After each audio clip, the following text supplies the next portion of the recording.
Stoljećima su Amiši živjeli daleko od modernog svijeta, vođeni krutim vjerskim pravilima, jednostavnim životom i strukturom zajednice u kojoj se sve kontrolira iznutra.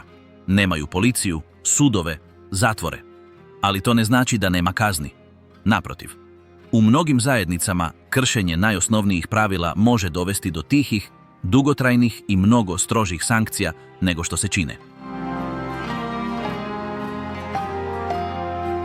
Od potpunog ignoriranja osobe do uklanjanja iz cijele obitelji bez upozorenja do kazni koje pogađaju čak i djecu, udovice ili mlade koji se usude drugačije razmišljati. Sve se primjenjuje tiho, ali s posljedicama koje traju godinama. Izravno nasilje nije nužno da bi netko zauvijek bio ožiljak. U ovom zatvorenom svijetu društvena kontrola je sve, ali koliko daleko idu te kazne? I tko odlučuje kada je granica prijeđena? Dobrodošli u Mundare, danas ću vam pokazati. Krenimo.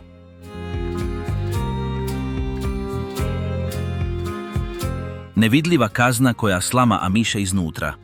Kada netko prekrši strogo pravilo unutar Amiške zajednice, ne viče se na njega niti mu se prijeti. Niti se fizički kažnjava. Umjesto toga nešto mnogo strože se događa bez upozorenja. Počinju se ignorirati. Nitko ih ne izbacuje niti im govori da su kažnjeni. Jednostavno se brišu, bez jedne riječi. Ova kazna se ne najavljuje, niti se o njoj raspravlja. Nema sastanaka, nema objašnjenja. Sve se događa iznenada i svi znaju što treba učiniti. Ako je ta osoba pozdravila kada su stigli, više ne dobiva odgovor. Ako postave pitanje, nitko ne odgovara.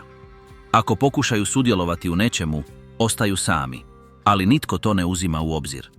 Nema rasprava. To samo visi u zraku. To se zove izbjegavanje. To je vrsta potpune izolacije. Ne morate podizati glas da biste prenijeli poruku. Biti usred svih, ali osjećati se kao da više ne postojite, pogađa jače od bilo kakvog vriska. Ono što se mijenja nije mjesto, već činjenica da sada nitko ne odgovara. Ta praznina govori sve. Motiv može biti vrlo različit. Korištenje nečega što je zabranjeno, kršenje pravila vođa ili ponašanje na način koji grupa smatra lošim ponašanjem. Ne mora to biti nešto ozbiljno za ostatak svijeta. To samo narušava harmoniju grupe. I čim se odluči, nitko se ne miješa. Svi to primjenjuju na isti način. Ako ta osoba želi biti ponovno prihvaćena, mora se ispričati pred svima i reći da će se pridržavati pravila. Nema pljeska ni slavlja. Samo im se ponovno obraća. Vraćaju svoje mjesto bez komentara, kao da se ništa nije dogodilo. Ali ono što se dogodilo, ne zaboravlja se. Ni od drugih, ni od njih. Ovaj sustav kažnjavanja ne utječe uvijek samo na jednu osobu. Ponekad vuče cijelu obitelj prema dolje. Ako par prekrši neko važno pravilo, svi koji žive s njima mogu biti izostavljeni. Nitko ih ne posjećuje, nitko im ne pomaže, nitko ne jede s njima. Ostaju bez sigurnosne mreže koja ih podržava u svemu ostalom. Izvana se može činiti previše. Ali u zajednici bez policije ili sudova, ono što ih drži u redu je ovo. Kontrola koju vrše među sobom. A ta kontrola ne zahtijeva prijetnje, samo moraju prestati pričati.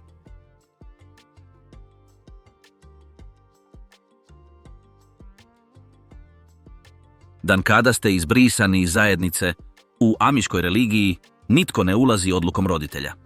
Krštenje se događa kada osoba dostigne odraslu dob.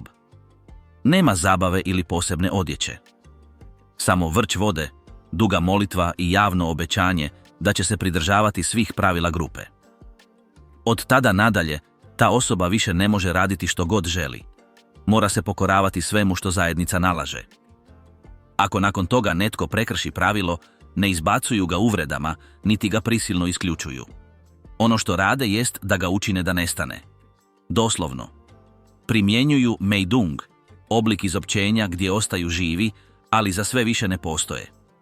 Nitko s njima ne razgovara. Nitko ne sjedi s njima. Nitko im ne posuđuje alat, niti ih poziva na obroke.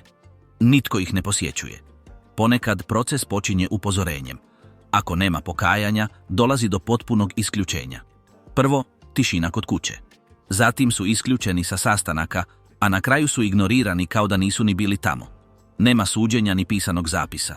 Donosi se samo jedna odluka koju svi poštuju bez rasprave. Najupečatljivije je to što čak ni obitelj ne može postupiti drugačije. Ako sin ne posluša, njegova majka sagne glavu. Ako muž prekrši pravila, njegova žena prestaje razgovarati s njim. Za Amiše je odanost grupi iznad svake osobne veze. I to je istina bez iznimke. Nema oproštajnih zagrljaja ili objašnjenja. Niti čuvaju svoju odjeću, niti spominju svoje ime. U najekstremnijim slučajevima, ako osoba umre dok je još uvijek izopćena, ne održava se ceremonija, niti se na njezin grob stavlja križ. Nema zapisa, nema sjećanja. Kao da nikada nisu bili tamo.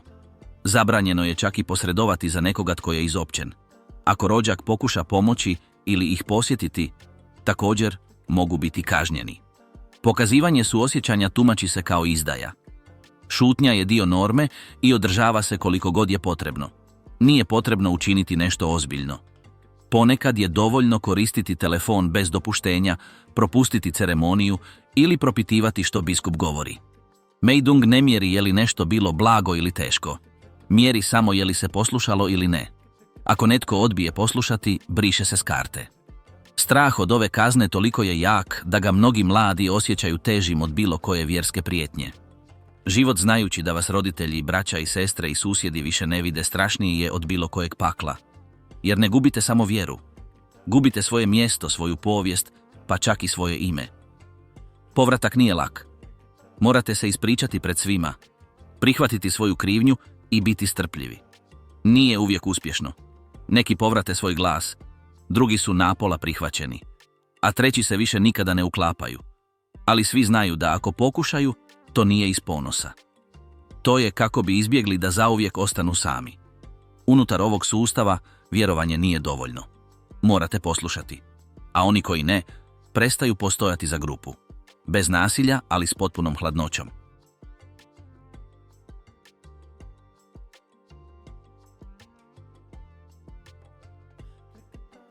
Pravila koja obilježavaju tijelo i život, žene u amiškim zajednicama žive po jasnom skupu, pravila koja pokrivaju svaki aspekt njihova života. Od djetinjstva uče kako se odijevati, kako se ponašati i koje zadatke obavljati prema očekivanjima grupe. Odjeća je jednostavna, bez uzoraka ili ukrasa. Ne nose velike gumbe ili patentne zatvarače. Sve se pričvršćuje kopčama ili iglama.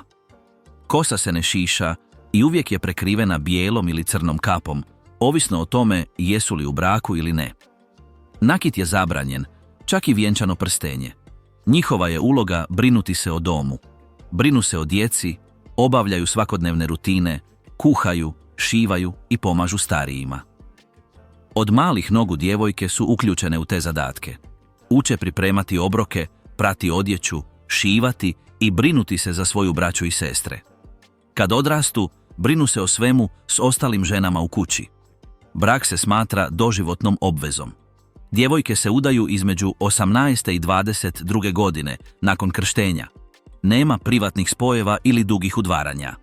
Parovi se sastaju na grupnim okupljanjima poput pjevačkih druženja. Nakon što se zaruče, supruge slijede odluke svojih muževa i obavljaju kućanske poslove. Obrazovanje je osnovno. Djevojke završavaju školu s 14 godina, baš kao i dječaci. Nakon toga više ne uče vani. Ono što uče je praktično kuhanje, šivanje, vrtlarenje, organiziranje doma ili pomoć u malim obiteljskim poduzećima. Izlazak na posao izvan grupe gotovo se nikada ne događa. Ako i dođe, to je u strogo kontroliranim okruženjima. Zdravstvena skrb također je podložna odlukama zajednice. U mnogim slučajevima izbjegava se odlazak u bolnicu. Radije se rađaju kod kuće i koriste tradicionalne lijekove. Starije žene djeluju kao primalje i sve se prenosi s generacije na generaciju. Važne medicinske odluke donosi muž, ponekad u konzultaciji s vođama. Supruga mora prihvatiti njihove odluke. Što se tiče tijela i intimnosti, ništa se ne raspravlja. Nema spolnog odgoja ili objašnjenja.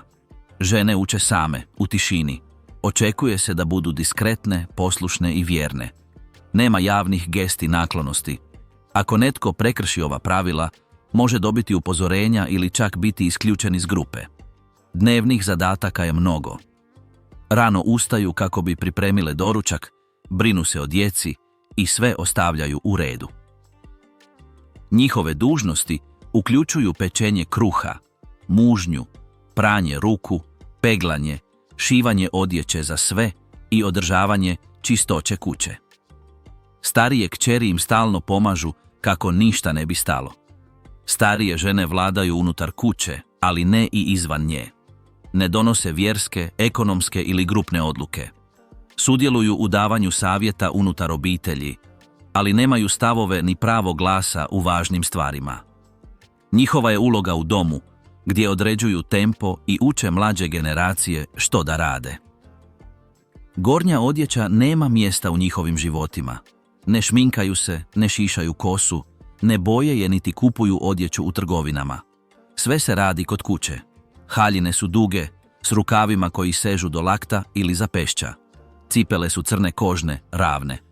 Kape i šeširi signaliziraju podložnost i poniznost. Svi oko njih promatraju što rade. Susjede, majke, svekrve i starije sestre sve promatraju, osiguravajući da nitko ne krši pravila. Ako netko prekrši pravila, to mu se kaže. A ako to ne ispravi, može biti discipliniran ili čak uklonjen. Biti žena u tim grupama znači strogo se pridržavati pravila. To je ono što održava zajednicu jakom i osigurava da sve nastavi kao i obično.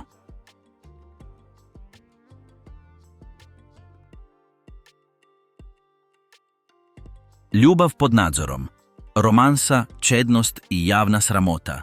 U nekim amiškim zajednicama, kada mladić želi upoznati djevojku, ne poziva je van niti joj šalje skrivene poruke. Umjesto toga postoji običaj koji seže generacijama unatrag. Provesti noć zajedno u istom krevetu bez dodirivanja. Ova praksa, nazvana slaganje u svežanj, još uvijek se koristi u najzatvorenijim grupama. Sve je jasno označeno. Oboje idu u krevet odjeveni, odvojeni dekom ili čak daskom. Nema zagrljaja ili milovanja. Noć provode razgovarajući, a roditelji znaju, ali se ne miješaju. Unutar amiškog svijeta to nije neuobičajeno. Postoje jasne granice. Ako prekrše obećanje o bez fizičkog kontakta, moraju to javno objaviti. A ako dođe do trudnoće, odmah se vjenčaju, bez rasprave. Mnogi od ovih susreta događaju se u domovima gdje je u blizini više rođaka. Intimnost kakvu poznajemo vani ne postoji. Zamjenjuje je kontrolirana bliskost, bez glazbe, bez ometanja. Parovi ne mogu razmjenjivati romantične darove, poput cvijeća ili slatkiša. Niti se šalju pisma s nježnim riječima, niti se zajedno fotografiraju. Veza se mora roditi isključivo iz razgovora i promatranja jedno drugoga u grupnom okruženju. Svaka osobna gesta smatra se znakom ponosa, nečim na što se mršti. Ne postoji određena dob za početak ovih veza, ali obično se događaju u kasnoj adolescenciji. Djevojke ne mijenjaju način odijevanja kako bi se svidjele. Ne nose šminku, posebne frizure ili drugačiju odjeću. Svaki pokušaj isticanja smatra se pretjeranim individualizmom. Niti im je dopušteno dodirivati se. Čak ni rukovanje, ljubljenje u obraz ili namjerno traženje kontakta. Svaka radnja ima značenje unutar krutog kodeksa, gdje je distanca dio poštovanja. Jedan od najčešćih načina života u grupi su pjevačke zabave, večernja okupljanja gdje pjevaju stare himne. Nema plesa ni flerta. Pjesme su spore, bez modernih harmonija.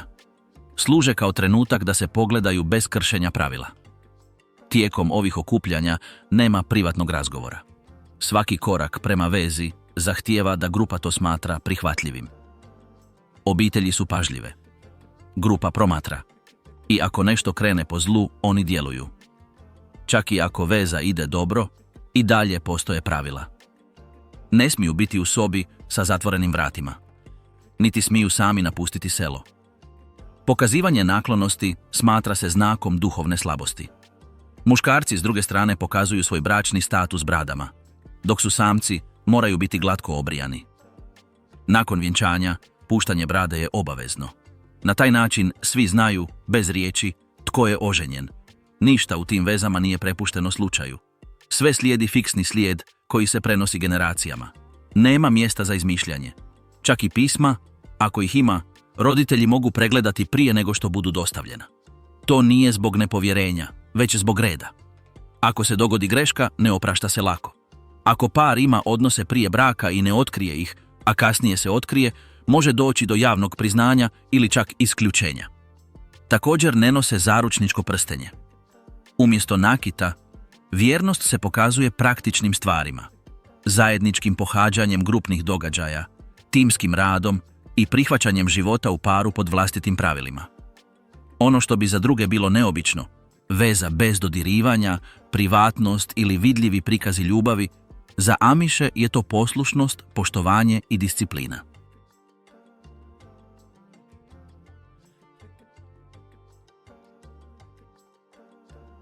Ordnung, nepisani zakon koji kontrolira svakoga Amiša Ordnung, je skup pravila koja uređuju svakodnevni život u amiškim zajednicama. Nije napisan ni na jednom službenom papiru ili knjizi, ali svi ga znaju i slijede. Svaka skupina ima svoju verziju, s varijacijama ovisno o lokaciji. Definira sve, od načina odjevanja do alata koje koristiti, predmeta koje držati u kući i dopuštene tehnologije. Sve se to uči s vremenom, a vođe paze da nitko ne skrene s puta. Biskup i dakoni su ti koji osiguravaju da se sve poštuje. Od trenutka kada se netko krsti, pristaje se pridržavati ovog sustava. Nije kao druge religije koje se usredotočuju samo na duhovno. Ovdje pravila prožimaju svaki kutak života. Ova pravila diktiraju, na primjer, kako bi se svaka osoba trebala odjevati. Žene nose haljine bez printa, u prigušenim bojama i ništa blještavo. Također ne nose velike gumbe ili patentne zatvarače. Muškarci nose jednostavne hlače, tregere, šešire širokog oboda i obične košulje. Cipele su osnovne, bez marki ili ukrasa. Sve mora biti skromno. Ništa ne smije izgledati luksuzno. Prijevoz je također ograničen. Ne mogu posjedovati automobile. Putuju u konjskim zapregama ili kočijama. Ponekad unajmljuju nekoga izvana da ih vozi ako trebaju ići daleko, primjerice do liječnika ili prodavati proizvode. Ali to je prihvatljivo samo ako ne krši njihova uvjerenja. Vožnja automobila sama ne dolazi u obzir. Unutar domova struja spojena na mrežu također nije dopuštena. Koriste uljanice, baterijske svjetiljke ili benzinske generatore za određene zadatke. Peći rade na plin ili drva za ogrjev. Namještaj je jednostavan i domaće izrade. Nema osobnih ukrasa, nema fotografija, nema velikih ogledala. Okruženje mora biti mirno i bez ometanja. Sustav također diktira kako se djeca obrazuju. Djeca pohađaju vlastite škole samo do 14. godine. Nakon toga prestaju učiti i usredotočuju se na polja, radionice ili dom. Nema srednje škole ni sveučilišta. U razredima se uči čitanje, pisanje, osnovna matematika, vjeronauk i pravila grupe. Ne uči se napredna tehnologija ili moderna znanost. Društveni život je također vrlo strog. Okupljaju se kako bi molili, jeli, gradili kao grupa ili slavili važne datume. Prijateljstva i brakovi odvijaju se samo unutar grupe. Kontakt s vanjskim svijetom je minimalan i strogo kontroliran. To osigurava da ideje ili običaji odnekud drugdje ne smiju ući. Kada netko prekrši pravilo, postoje kazne. Ako se radi o nečem manjem, prvo s njim razgovaraju nasamo. Ako to ignoriraju, vođe ih pozivaju da odluče što učiniti. Najstroža kazna je izbacivanje iz grupe. Izopćeni su i ne mogu sudjelovati ni u kakvim aktivnostima s ostalima. Njihova vlastita obitelj mora se držati podalje. Ne mogu jesti s njima niti se prema njima ponašati kao prije. Svaka zajednica odlučuje što je prihvatljivo, a što nije. Neki dopuštaju određene uređaje ako se koriste za rad, poput telefona u telefonskim govornicama ili benzinskih motora za poljoprivredne strojeve. Drugi su zatvoreniji i ne dopuštaju ništa od toga. Uvijek traže ravnotežu između pridržavanja svojih običaja i mogućnosti ekonomskog preživljavanja. Ordnung služi za određivanje tko zaista pripada grupi. Ako netko odstupi od tih pravila, smatra se da više nije dio nje. Poštivanje pravila ne znači samo poštivanje pravila.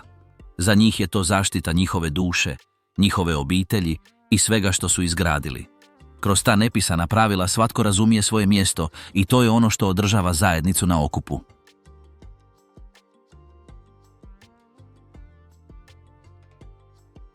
Kad i zajedničko pjevanje ima pravila, svaki tjedan mladi Amiši okupljaju se u odabranim domovima kako bi proveli vrijeme zajedno. Nema moderne glazbe, nema plesa, nema igara. Ono što rade jest da zajedno pjevaju stare himne, bez korištenja instrumenata ili stvaranja harmonija. Sjede u redu, otvaraju knjige i pjevaju satima, sve istim tempom. Najupečatljivije je to što tijekom ovih okupljanja razgovor nije dopušten. Nema privatnog razgovora, niti otvorenog flerta. Nitko nikome ne prilazi da započne razgovor, samo pjevaju. Pjesme su spore, niskog tona i traju mnogo duže nego što bi se očekivalo. Cilj nije zabaviti, već biti prisutan bez potrebe da se išta drugo kaže. Kroz ova okupljanja mnogi mladi ljudi upoznaju one koji bi mogli biti njihovi budući muževi ili žene. Ali ta veza ne počinje riječima. Počinje kratkim pogledima, diskretnim gestama i navikom dijeljenja istog prostora iznova i iznova. To je neizgovoreni jezik gdje svaka mala gesta ima značenje. Osmijeh može puno reći. Ometanje može izgledati loše. Sve je primjetno, čak i ako nitko ništa ne kaže. Kad pjevanje završi, neki ostanu kako bi pomogli očistiti mjesto. U tom trenutku, i samo tada, postoji malo više slobode za interakciju. Razmjenjuju se kratke fraze, postavljaju se mala pitanja i ljudi pokazuju interes za daljnje upoznavanje. Ali sve je u granicama. Ako netko ode predaleko, može biti posljedica. Odrasli su također tu. Ne pjevaju, ali paze na stvari. Ne približavaju se, ali promatraju. Ne miješaju se, ali su pažljivi. Njihova prisutnost postavlja granice bez potrebe da govore. I svi znaju zašto su tamo, kako bi se osiguralo da se pravila poštuju. Ovi sastanci nisu obvezni, ali ako netko prestane dolaziti, svi to primjećuju. Prisustvovanje pokazuje da žele biti dio grupe. To nije samo sastanak. To je prostor gdje vide je li netko spreman za odrasli život unutar zajednice. Pjevanje bez govora može se činiti čudnim, ali za njih tišina također komunicira. Na tim sastancima, prije nego što itko išta kaže, mnogo je već rečeno samim time što je prisutan.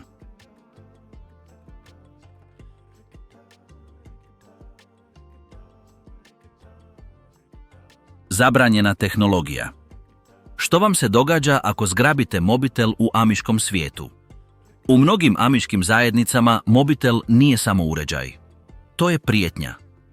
Posjedovanje mobitela može se činiti normalnim izvana, ali unutar grupe to je dovoljno da se zaradi kazna. Nitko to ne izgovara naglas, ali ako se netko pojavi s telefonom, čak i na poslu, počinju problemi. Gledaju ih drugačije, pokazuju na njih bez da išta kažu i svi paze na ono što rade. Korištenje tehnologije kontrolira ordnung, taj skup nepisanih pravila kojih se svaka zajednica pridržava. Ta pravila određuju može li se telefon posjedovati, gdje, kada i u koju svrhu. U nekim slučajevima dopušteno ga je držati u udaljenoj šupi, samo za hitne slučajeve ili posao. Ali nikada u kući, nikada na sebi, a sigurno ne u školi ili crkvi. Ako se ta granica prijeđe, dolazi kazna. Kazna nije fizička niti brza. Prvo dolazi upozorenje. Netko to spomene tihim glasom, biskup saznaje i razgovara se s obitelji. Ako mlada osoba ili odrasla osoba inzistira na korištenju telefona, čak i ako kažu da im je potreban za poljoprivredu ili prodaju, to se smatra pobunom. Od tada mogu izgubiti prava. Nisu uključeni u aktivnosti, ne traži se od njih pomoć, uklanjaju se iz grupe koja donosi odluke. Ponekad ih se čak premješta za drugi stol za obroke. Odbijanje je vidljivo u detaljima. Ako su ih prije podizali da idu na tržnicu, sada to ne čine. Ako nekome nešto treba, radije pitaju nekog drugog. Ako ponude pomoć, kažu im da nije potrebno. Zajednica ne viče niti kažnjava udarcima. Ali tišina i distanca jednako su teški. Ne izbacuju ih, ali više nisu unutra. Roditelji također mogu biti kažnjeni ako dopuste svojoj djeci da koriste telefone. Ako ih ne kontroliraju, optužuju ih za zanemarivanje roditeljstva. Tada gube poštovanje u grupi. Više nisu pozvani na važne sastanke, njihova mišljenja vrijede manje, a njihova djeca su ožiljci. Kazna se proteže bez da je itko izgovori naglas. Problem postaje još teži kada korištenje telefona uključuje društvene mreže ili fotografije. Ako netko prenese sliku, čak i konja ili polja, to se smatra ozbiljnim prekršajem. Iznošenje amiškog života na internetu krši privatnost grupe. U tim slučajevima mogu se održati posebni sastanci na kojima se od uključene osobe traži da se pokaje pred svima. Nepoštivanje toga dovodi do izopćenja. Neki mladi pokušavaju sakriti svoje telefone, isključuju ih prije dolaska kući, pohranjuju ih na tajna mjesta ili ih koriste samo noću. Ali ako ih uhvate, kazna je gora, jer osim što koriste tehnologiju, lažu. To se smatra dvostrukim prekršajem. Zatim ih se pomnije prati, stalno ispituje i prisiljava na priznanje. Čak i ako su prestali koristiti telefon, incident se bilježi. Nema papira ili dosija, ali svi ga se sjećaju. Ta je osoba označena kao netko tko je skrenuo s puta. Ako se žele vjenčati, neke ih obitelji neće prihvatiti. Ako žele raditi u grupi, neće biti izabrani. Ako želi reći svoje mišljenje, gledaju ga sa sumnjom. Za Amiše tehnologija nije samo alat. To su vrata prema vanjskom svijetu. I svatko tko ih otvori bez dopuštenja riskira da izgubi sve unutra. Ne kažnjavaju ga batinama, ali društvena praznina, osuda grupe i prijetnja da će biti izostavljen mnoge tjeraju da 2 put razmisle prije nego što dotaknu mobitel.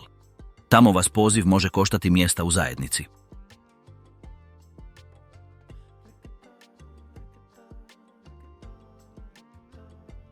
Rumspringa se vraća, ali nema oprosta. Među Amišima Rumspringa nije zabava ili odmor. To je vrijeme kada mladi ljudi mogu napustiti grupu i isprobati moderni život prije nego što odluče hoće li ostati. Ali ono što malo tko kaže jest da, čak i ako vas puste van, povratak nije uvijek lak. Niti je čist. Mnogi se vrate i otkriju da se nešto promijenilo. Nisu isti. I grupa ih ne vidi isto. Tijekom Rumspringe neki isprobavaju odjeću izvana, koriste internet, voze, slušaju glazbu ili idu na zabave. Sve to što je u njihovom svijetu zabranjeno, dopušteno je neko vrijeme. To bi trebao biti njihov slobodan izbor. Ali ta sloboda dolazi s cijenom kada se vrate. Sve što su učinili, pamti se. I mnogi na kraju plaćaju za to. Po povratku očekuje se da sve priznaju. Da naglas kažu što su učinili i pokažu kajanje.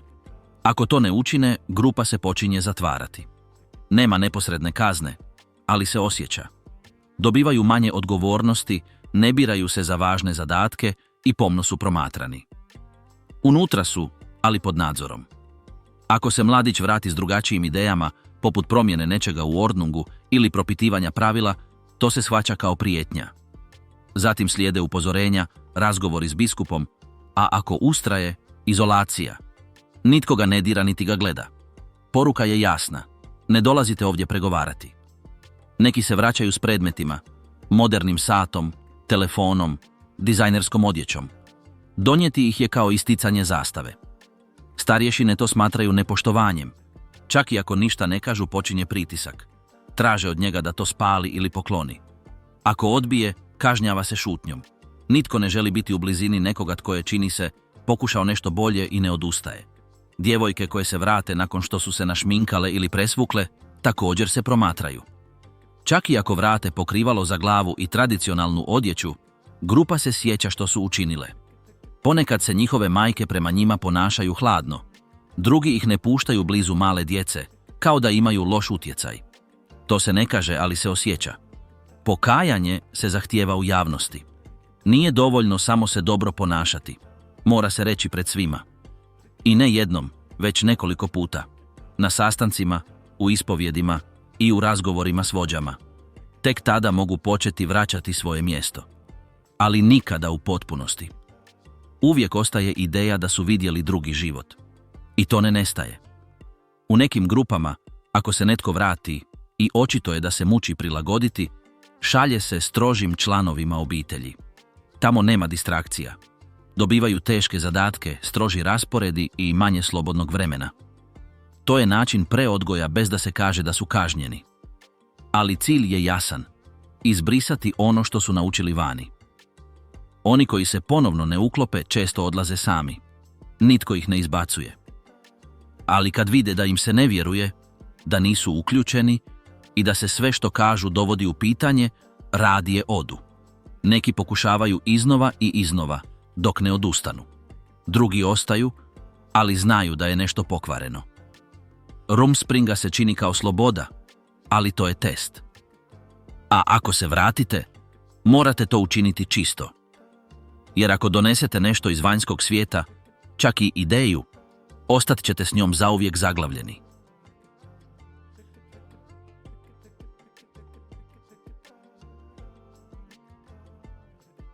Odbijanje rađanja djece također se kažnjava. U mnogim amiškim zajednicama rađanje djece nije samo obiteljska odluka. To je grupno očekivanje. Svaka velika obitelj smatra se blagoslovom, a žene koje ne nastavljaju rađati djecu počinju privlačiti pozornost. To se ne kaže izravno, ali pogledi, komentari i geste se mijenjaju kada netko prekrši taj obrazac. Ne postoji pisano pravilo koje određuje koliko djece žena treba imati.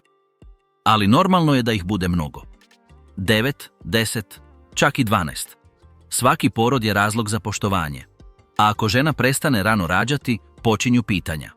Prvo tihim glasom, zatim frazama prikrivenim kao savjet. Ako ne postoji medicinski razlog koji bi to opravdao, pretpostavlja se da izbjegava trudnoće. Kontracepcija se ne odobrava. Razgovor o kontracepciji, a kamoli njezino korištenje, nije dopušten.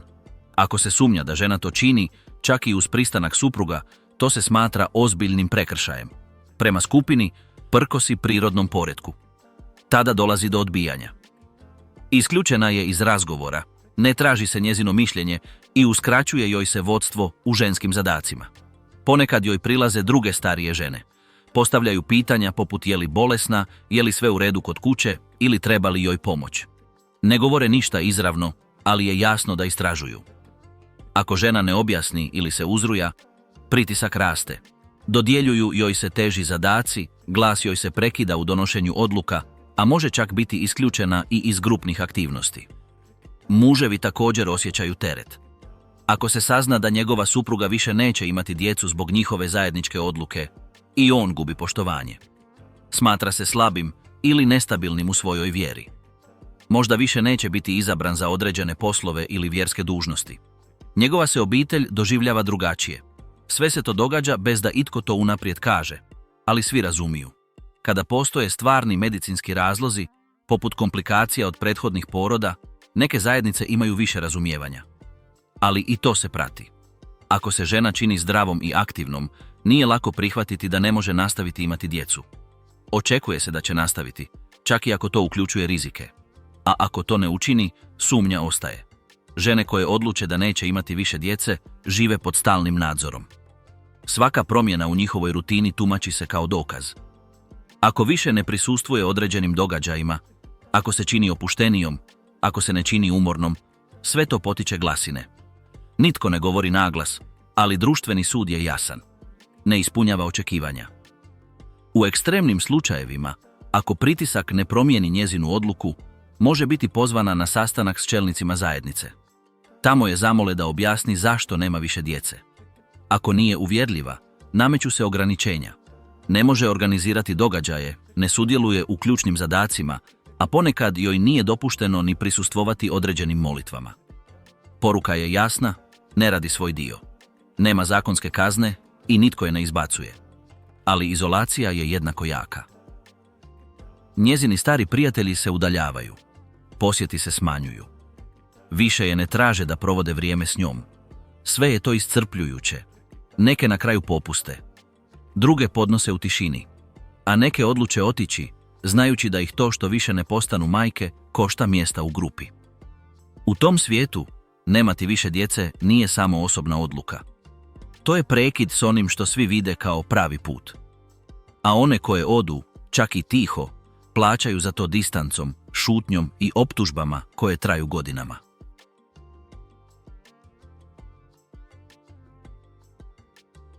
Ako razgovarate s policijom, nitko vas više ne gleda isto. Unutar amiškog svijeta, svaki kontakt s policijom smatra se prijetnjom. Nije važno je li riječ o prijavljivanju krađe, nesreće ili molbi za pomoć. Razgovor s vanjskim vlastima nešto je što ugrožava ravnotežu grupe. I tko god to učini, označen je. Ne postoji interni zakon koji to zabranjuje, ali svi znaju da se pozivanje policije ne odobrava. Od malih nogu uče da se problemi rješavaju interno, s obitelji, s vođama ili među susjedima. Ako netko prekrši ovo nepisano pravilo, grupa to primijeti i počinju ih izolirati. Prva kazna je šutnja. Nitko ništa ne govori, ali osoba koja je razgovarala s policijom prestaje primati posjetitelje. Više ih se ne poziva da pomognu, niti se od njih traži da donesu odluke. Čak i ako su učinili pravu stvar, počinju se doživljavati kao netko tko više ne pripada. Žene koje prijavljuju nasilje ili zlostavljanje vlastima najčešće su meta. Čak i ako su se dogodile ozbiljne stvari, grupa to ne prihvaća. Više vole da se sve riješi unutar njih samih. Ako žena pozove policiju, može izgubiti podršku drugih žena. Prijatelji se distanciraju. Članovi obitelji drže distancu.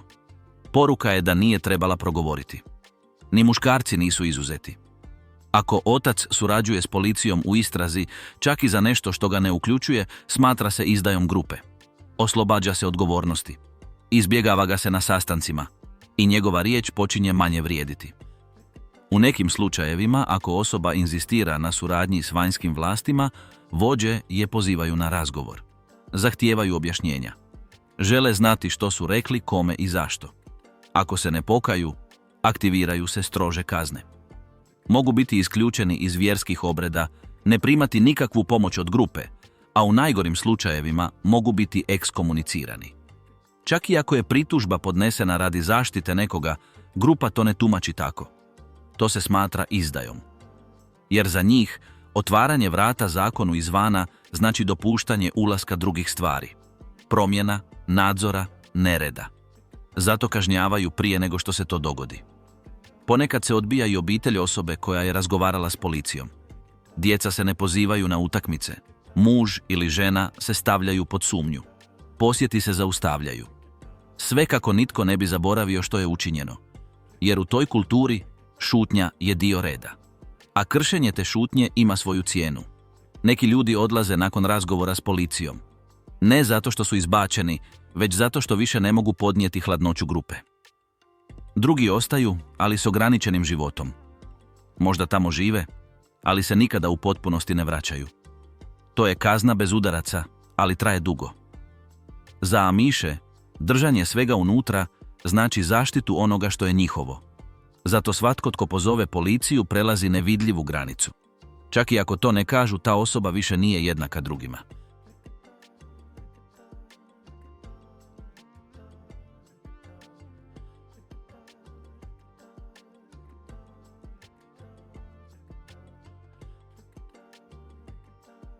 Kad biti drugačiji postane sumnjivo.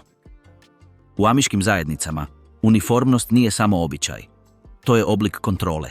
Svi se odijevaju isto, govore isto, ponašaju se isto. Ako netko išta promijeni, čak i malo, svi to primijete. A to može imati posljedice.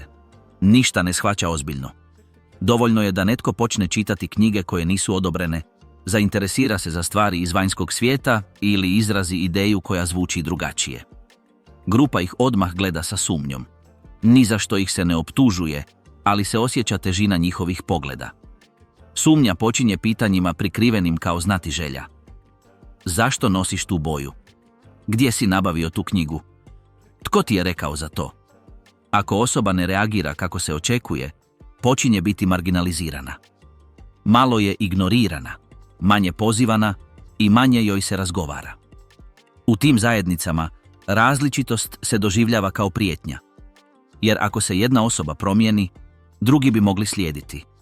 A to narušava ravnotežu. Stoga se svako pokazivanje individualnosti brzo zaustavlja.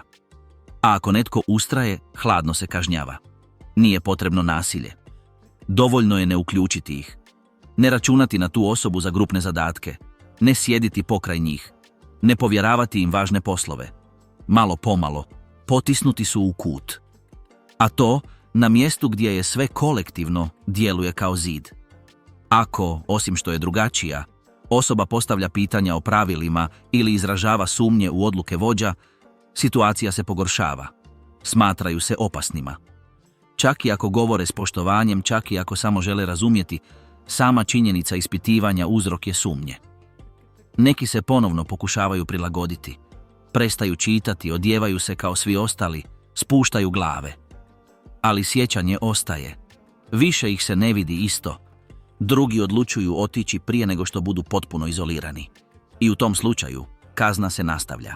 Brišu se poput drugih koji su otišli. Biti drugačiji nije zločin među Amišima, ali gotovo je isto. Jer ono što ih drži zajedno jest to što su svi slični, misle slično i djeluju kao jedno.